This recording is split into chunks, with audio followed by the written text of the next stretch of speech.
Hi, good morning to our viewers in the United States and around the world. I'm Carol Costello. Thank you so much for joining me. We start with breaking news out of Ukraine.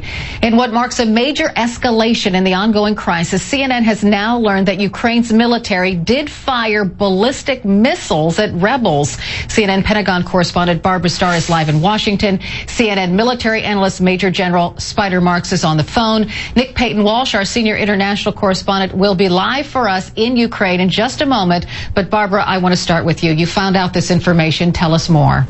Good morning, Carol. 3 U.S. officials confirmed to me a short time ago that U.S. intelligence over the last 48 hours has monitored the firing of several short-range ballistic missiles from territory controlled by Ukraine government forces into areas controlled by the pro-Russian separatists. Now, this would be a significant escalation. Short-range ballistic missiles. These are missiles that go perhaps 50 miles, but have warheads of up to 1,000 pounds. We are talking maximum lethality. We are talking a weapon that can kill dozens of people at a time, potentially when it hits. We do not have the exact launch point. We don't have the exact impact point.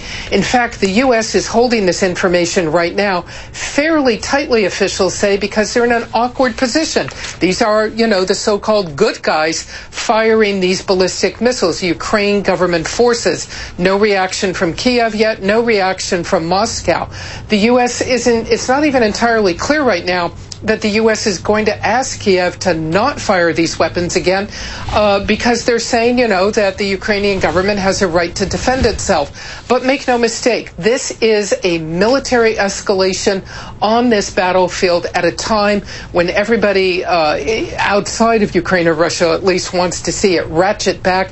They want to get those observers and inspectors to the crash site of MH17, and it looks now like the fighting is only escalating with now today this additional information that short-range ballistic missiles, 1,000-pound warheads, have been fired. Carol? All right, so General Marks, just a short time ago, I spoke to the lead investigator. He said he talked to the Ukrainian people, the Ukrainian government. They assured him it would be safe to get to that crash site, and now we hear this.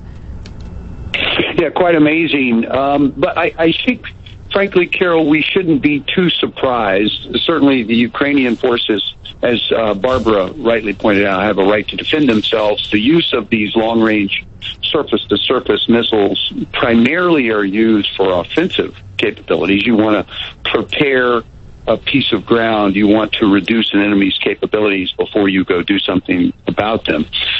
Where they were shooting from and what their targets were, the United States intelligence community certainly knows. They know the answers to these questions, and I'm certain that these rockets were completely out of harm's way from where the crash site is located and how they're trying to work through that situation. But it certainly complicates it.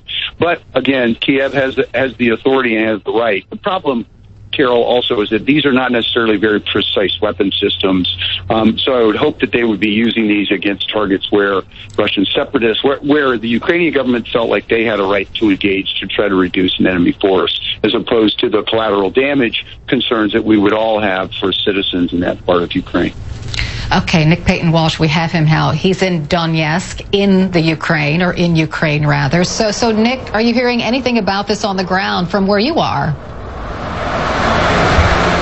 No, it's not something people openly discuss, obviously an escalation of that kind of weaponry, but it's no secret that both sides have been using very heavy weaponry against each other. The so-called commander of the Donetsk People's Republic, their militants here, a man called Igor Strelkov, gave a press conference yesterday in which he said that recently the Ukrainian army had been using, he said even by his estimation, a lot of heavy weaponry. He's used a lot himself when he can lay his hands on it. But we also ourselves heard here last night from this balcony, quite late, the occasional artillery strike, but also 3 unexplained, longer sounding rumbling explosions. No idea what they were, but it forms part of a broader pattern of increased heavy weaponry being used, increased wideness of that use, and a real sense, I think, that a war that started with shooting on roads is now turning into areas being devastated. We left a town, Carol, recently, which is on the road between Donetsk, where I'm standing, and the crash site, through which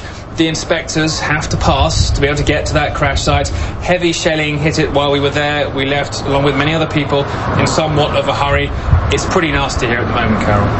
Yeah, and we keep hearing conflicting reports, Nick. Sometimes we hear that, the fighting has died down and the two sides are going to let these crash site investigators safely to get where they're going. And I know we don't know where these missiles are headed or what their targets are, but it does give you pause. So which is it? Is the fighting intensifying or is it not? Well, the fighting's intensifying, no question about that. The Ukrainian military is pushing as hard as it can to retake the areas around this main city of Donetsk. In fact, some shelling, hit Donetsk. We don't know who fired it, although separatists claim it was the Ukrainian government. And also, yes, it's so hard to predict when a road, for example, feels safe an hour earlier. It can, an hour later, become deadly. That's the nature of conflict, where people are allowed to pass for certain periods of time and the fighting picks back up again. We saw that ourselves, Shakhtarsk, that key town, quiet for a little while, and then suddenly absolutely a place you do not want to be. Carol? And Barbara, you mentioned a bit about the United States and whether it would say anything about this. Tell us more about that. Well, the U.S. has been fairly quick to release satellite imagery, of course, that we've all seen over the last several days of what it believes to be Russian military artillery and other weapons firing from the Russian side of the border into Ukraine, showing the damage that it believes those weapons are causing. So I asked the question, will we see the satellite imagery of the Ukrainians firing against the separatists? That may be a very tricky political question for the U.S. intelligence community today, because if they have the imagery, then they're sort of in the position of showing the damage that the Ukraine government, which the U.S. supports, is causing. So we'll have to see how this all sorts out. Will we only see that satellite imagery from one side in this conflict and not from the other side? And still, we will be here at CNN, we will be reaching out to both the government in Kiev and the government in Moscow to see what they can tell us about all of this. Right now, what we have are U.S. officials saying they monitored these missile firings, and they say they have the intelligence to prove it. We just haven't seen it. Carol? All right. Barbara Starr, Nick Payton-Walsh, General Spider Marks, thanks to all of you. I appreciate it. And also thanks to our international viewers. Yes, so you have been watching CNN USA, our sister network. You are now